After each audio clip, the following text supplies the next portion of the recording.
का कहर जारी है। बहुत ज़्यादा कोरोना बढ़ गया है और उसी के मद्देनज़र पिछले हफ्ते हम लोगों ने 6 दिन का लॉकडाउन लगाया था, जो कि कल सुबह 5 बजे ख़त्म हो रहा है। जिस तरह से तेज़ी से केसेस बढ़ रहे हैं दिल्ली के अंदर, उसको देखते हुए ये लॉकडाउन लगाना बहुत ज़रूरी हो गया था। ये एक तरह से आखिरी हथियार है कोरोना के से डील करने के लिए, लेकिन जिस तरह से केसेस बढ़ रहे थे, ये आखिरी हथियार इस्तेमाल करना ज़रूरी हो गया था। लेकिन अभी भी कोरोना का कहर जारी है और कोरोना कम नहीं हो रहा।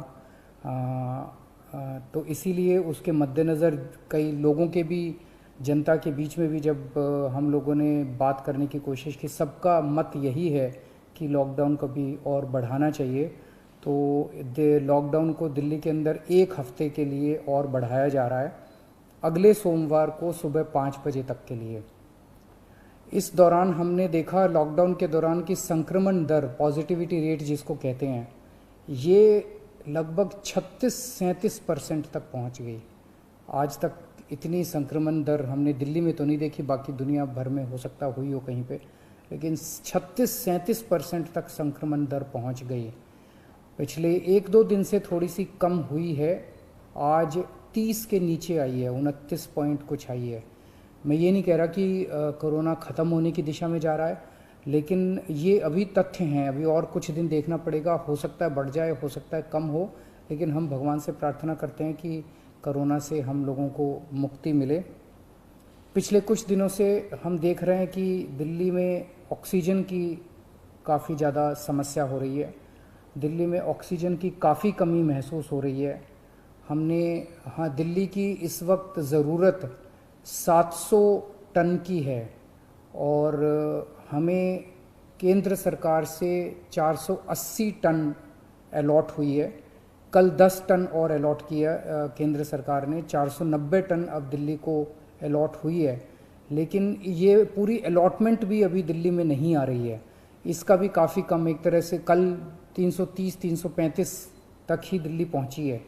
तो 700 टन की ज़रूरत है इतने कोरोना की महामारी में, उसके मुकाबले में 330-335 ही पहुंच रही है। ये दिल्ली जो ऑक्सीजन की कमी है, दिल्ली के अंदर ऑक्सीजन पहुंच नहीं रही है, जगह जगह से जो ऑक्सीजन आनी है, ये एक बहुत बड़ा कारण है जो ऑक्सीजन की कमी जगह जगह अस्पतालों में महसूस हो रही है।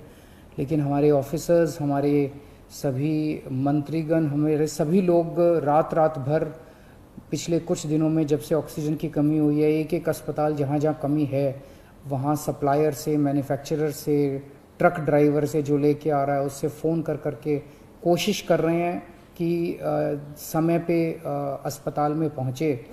मैं ये नहीं कहूँगा कि सारी कोशिशें कामयाब रही, कई जगह फेल भी हुए हम लोग, और कई जगह हम समय पे ऑक्सीजन पहुंचाने में हमारी टीम कामयाब भी हुई। तो सबसे पहले तो मैं उनको जो रात रात भर काम करके और अस्पतालों तक ऑक्सीजन पहुंचाने की जो लोग भी कोशिश कर रहे हैं, उन सबका मैं धन्यवाद करना चाहता हूं कि इतने मुश्किल समय में इतनी मेहनत कर रहे हैं। क्योंकि ऑक्सीजन इतनी इस वक्त कीमती है, इतनी कम है, तो उसका मैनेजमेंट करना बहुत ज़रूरी है। तो उसको मैनेजमेंट करने के लिए भी अब कल से ठोस कदम उठाना चालू किया। हमने एक वो पोर्टल टाइप बनाया है और ऑर्डर जारी कर दिए गए हैं, जिसमें हर 2-2 घंटे में मैन्युफैक्चरर से लेके और अस्पताल तक, एंड यूज़र तक, हर एक को 2-2 घंटे के अंदर अपनी ऑक्सीजन की पोजीशन बतानी पड़ेगी।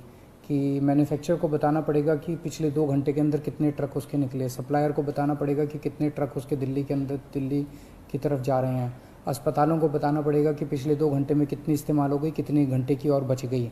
ये सारी चीज़ें ताकि दिल्ली सरकार को पता रहे कि कहाँ कमी आने वाली है।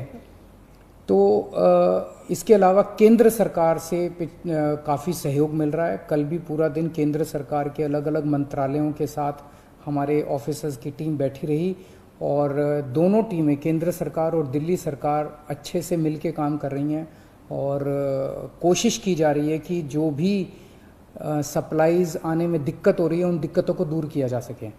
और मैं समझता हूँ कि आने वाले कुछ दिनों के अंदर ये बहुत ज़्यादा अफरा तफरी का जो आलम है ये ठीक हो जाना चाहिए।